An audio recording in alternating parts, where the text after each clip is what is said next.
The dollar in your wallet used to mean something very specific, not emotionally, not politically, not symbolically. Legally, it had a weight, it had a definition. And once you really understand what that means, it becomes very hard to look at modern money the same way again. That is where I want to begin. Because most people think the story of money is about paper and presidents and central banks and maybe a few interest rate decisions made in a building they will never enter. I do not think that is the right place to start. I think the right place to start is with a much simpler question. If a dollar used to be defined by a weight of metal and that definition was stripped away, then what exactly is a dollar now? That is not an academic question. That is your savings. That is your retirement. That is your purchasing power. That is the measuring stick you are using to evaluate your entire life. And if the measuring stick changed, then the way you think about money should change too. That is why silver matters. Not because it is shiny, not because some corner of the internet likes to get theatrical about it, because silver sits right at the fault line between old money and modern money. If you understand silver, you begin to understand what money used to be, what it became, and why the future may not look as stable as people assume. Then let me say something right away. I am not here to tell you silver is a guaranteed trade. I am not here to pretend it has no volatility. I am not here to act like one metal solves every problem in the financial world. That would be foolish. What I am here to do is show you the structure. Because once you understand the structure, you stop reacting to silver as if it were just another commodity quote floating across a screen. You start seeing it for what it really is. A monetary metal with an industrial appetite, a store of value with a consumption problem, a relic of the old system that is suddenly becoming more relevant inside the new one. That combination is rare, and rare combinations deserve respect. So let us start at the beginning. Silver has been used as money for thousands of years, long before central banks, long before modern governments, long before people argued on television about inflation as though they had just discovered it. Civilizations used silver because it solved a very practical problem. Gold was too scarce for ordinary daily transactions. You cannot run a full economy on a metal that is too rare to make change. Silver was different, scarce enough to hold value, common enough to circulate widely. That is why silver became what I think of as the people as money. Not the money of kings and vaults and giant state reserves alone, the money of real commerce, the money of wages, markets, and daily life. And when people tell me silver is some outdated curiosity, I always hear the same mistake underneath it. They are judging silver from the perspective of the current system only. They are forgetting that for most of human monetary history, silver was not the fringe asset, it was the center. Now let us bring this to America. When the United States formalized its monetary structure in the Coinage Act of 1792, the dollar was tied to silver by law. Contemporary government documents and later official references consistently point back to the standard silver dollar as containing 371.25 grains of pure silver. That matters enormously because it means the dollar was not originally a floating political idea. It was a quantity, a measurable thing. If you had $1, you had a claim on a defined weight of silver. That is a completely different world from the one people live in. Now, Alexander Hamilton understood something that modern people often forget. An economy does not just need money. It needs enough money to circulate through the real life of the society. That is why the early American system was bimetallic in spirit. Gold had its place. Silver had its place. Gold alone was not enough for the everyday functioning of a growing nation. Silver provided the broader base. That was not some romantic design choice. That was practical monetary engineering. Now let us move to one of the most important breaks in the story, 1873. This is where the history gets less polite. The Coinage Act of 1873 removed the standard silver dollar from coinage in a way that became politically infamous. Why were people so angry? Because when you push silver out of the monetary structure and lean harder toward gold, you narrow the monetary base. And when you narrow the monetary base inside a growing economy, you create stress. That stress does not usually show up first in the lives of the wealthy and well-connected. It shows up in the lives of debtors, workers, farmers, small businesses, people whose economic survival depends on money remaining available enough, flexible enough, and broad enough to move through ordinary life. That is why the backlash was not just rhetorical. To the people being crushed by the consequences, it felt like monetary power had been reorganized in favor of the interests closest to concentrated capital. Now, I do not need to turn that into melodrama. The lesson is simple enough. Money is not neutral. The structure of the money system changes who benefits from growth, who gets squeezed by debt, and who holds the power to absorb shocks. That was true then. It is true now. And then we come to the final break most people dimly know happened without fully understanding what it meant. 1971. That is when the last formal tie between the dollar and gold was severed. At that point, the dollar was no longer anchored to silver. It was no longer anchored to gold. It became a pure fiat instrument backed by government decree, tax power, and public belief. Now, I want to say something carefully. Fiat systems can function Obviously, the whole modern world is run on one, so I am not pretending that the removal of metal backing meant civilization ended the next morning. What it did mean is that money changed category. It stopped being a claim tied to a scarce physical standard and became a managed unit whose quantity could be expanded under political and central bank discretion. That is a profound shift. And if you do not understand that shift, you do not understand why precious metals still matter at all. Now, at this point, many people make a second mistake. They assume that because silver is no longer official legal money in the same way, its relevance should have faded. That would be a reasonable assumption if silver had become merely decorative. It did not. Silver developed a second life, and that second life may be what makes this whole story so interesting. Now, silver is still a precious metal. People still buy it to store value. They still stack it. They still compare it to gold. They still treat it as monetary insurance. But silver is also something gold is not, at least not to the same degree. Silver is a serious industrial metal, and not just in some minor supporting role. The Silver Institute says industrial demand remains the largest component of total silver demand, with another record year in 2024, and total demand still exceeding supply for a fifth consecutive year in 2025. 2026 is forecast to be the sixth straight deficit year. That is what makes silver unusual. Gold is mainly hoarded, silver is hoarded and consumed. That difference changes everything. If you are trying to understand gold, you are mostly trying to understand monetary demand, reserve behavior, investor fear, and store of value psychology. If you are trying to understand silver, you have to understand all of that plus the actual industrial machine of the modern world. That machine runs through electricity, heat management, conductivity, electronics, and specialized manufacturing. Silver matters there because it is not just good at those jobs, it is exceptional. That is why the conversation around silver is so much bigger than poor man-esque gold. That phrase is lazy. Silver is not a discount version of gold. It is a different asset entirely. Gold is insurance. Silver is insurance with industrial leverage. That is a very different thing. Now let us talk about why industries care so much. Silver is the most electrically conductive metal. It is also the most thermally conductive. And it is the most reflective. Those are not cute trivia points. Those are the reasons it keeps showing up in technologies that define the modern economy.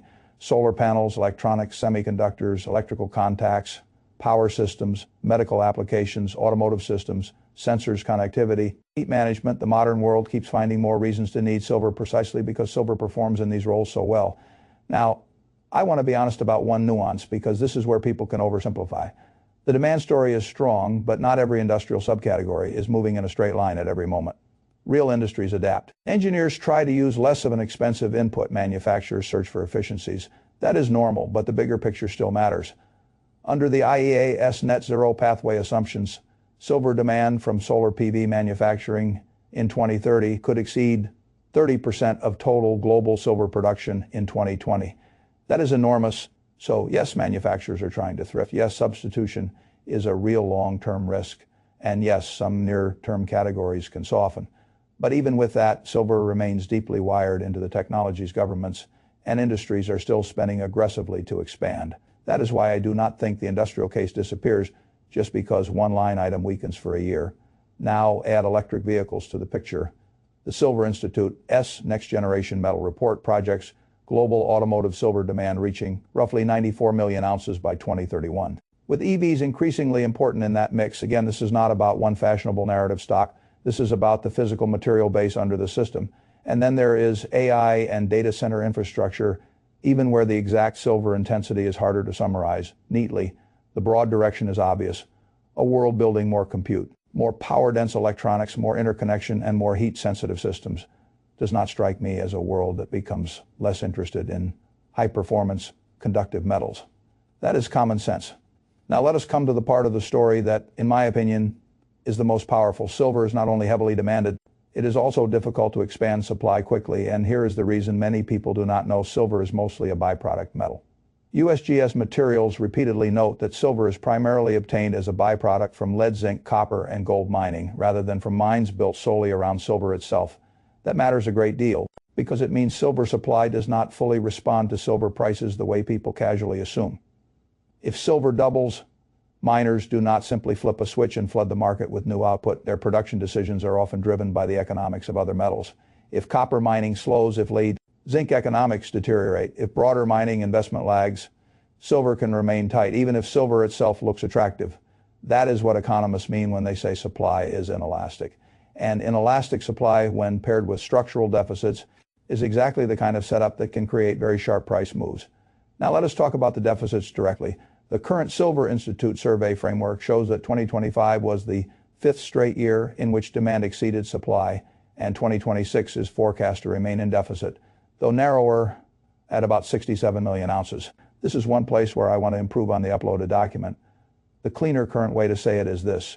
We have had a multi-year structural deficit. The market has been leaning on above ground inventories, and 2026 is expected to extend that pattern into a sixth consecutive annual deficit year.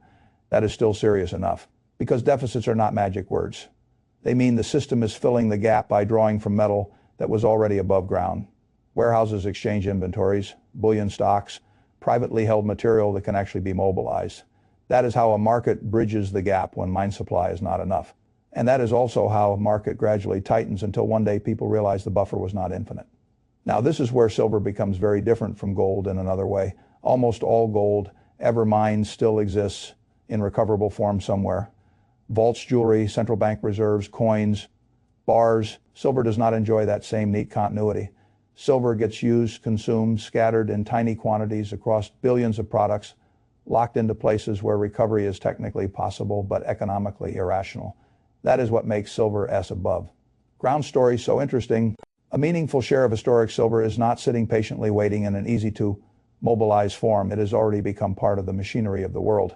That is why supply deficits matter more here than they would for some other materials. Now let me give you one tool that I think is genuinely useful, especially for people trying to understand silver relative to gold.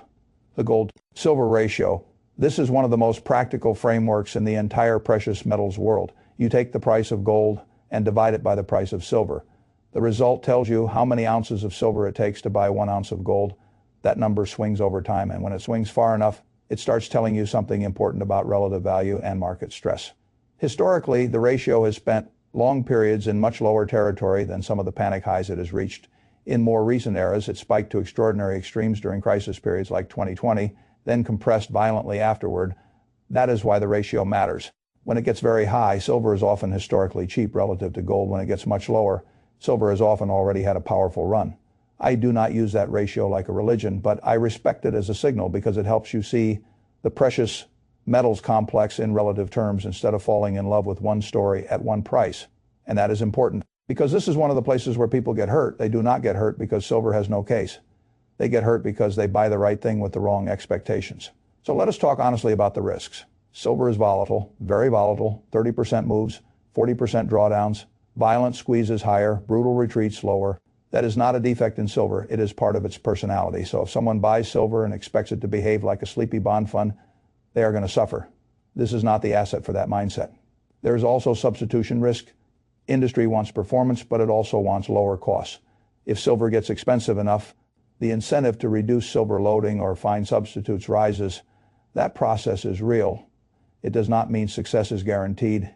It does not mean silver's role disappears overnight, but it is a long-term risk worth respecting. Then there is monetary policy. Silver does not like a strong real rate environment. If central banks keep rates high, if the dollar is unusually firm, if liquidity stays tighter than metals bulls hope, silver can struggle for periods that feel longer and uglier than people expected.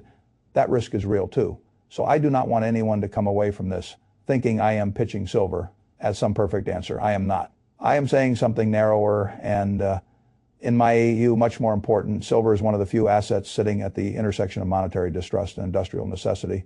That is unusual. Most assets are one thing, silver is two things at once.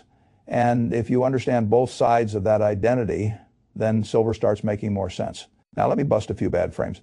The first is that silver is just poor man's gold. Number gold and silver live in the same neighborhood, but they are not the same resident. Gold is more purely monetary. Silver is monetary plus industrial. That means silver can underperform gold for long stretches and then suddenly outperform with frightening speed when both narratives align. That is why people who do not understand silver get so confused by it. The second bad frame is that volatility itself means the asset is too risky to matter. That is shallow thinking. Volatility is not the same thing as lack of usefulness. An asset can be useful precisely because its repricing potential is so large when a structural imbalance becomes impossible to ignore. The question is not whether silver is volatile, it is whether you understand why it is volatile and size it accordingly. The third bad frame is that silver is obsolete. That one is simply lazy. A metal embedded in solar electrification, electronics, semiconductors, and high-performance industrial systems is not obsolete. It is, if anything, too relevant for the comfort of anyone who assumes supply can always adapt quickly enough. Now let me step back and tell you how I think about silver in the biggest possible picture. I do not think silver is a get-rich-quick trade. I think it is a mirror. It reflects the condition of the monetary system. It reflects trust in fiat. It reflects industrial build-out. It reflects scarcity. It reflects how thin the margin of safety becomes when modern technology needs more of something than geology and mining timelines can conveniently supply. That is why silver matters, not because it is old, because it is old and new at the same time. It is one of the oldest forms of money on Earth and one of the critical materials in the architecture of the future. That combination is rare enough that I think it deserves much more attention than it usually gets. So if you want the shortest version of everything I just said, here it is. $1 used to be a weight of silver. That anchor was cut away. The modern dollar now depends on trust, policy, and management.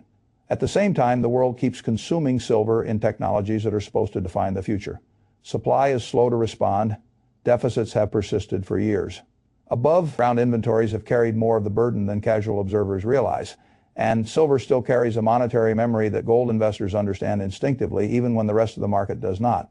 That does not mean silver can only go up. Nothing works that way. It means silver sits in a structurally unusual place. And when assets sit in structurally unusual places, I pay attention because that is often where the system tells you something important before the rest of the world is ready to hear it. That is why I think if you do not understand silver, you do not fully understand money. Not because silver is the only answer, because it forces you to ask the right questions about what money used to be, what it became, and what happens when the old monetary story collides with very modern industrial demand. That collision is the story, and it is a lot more important than most people realize.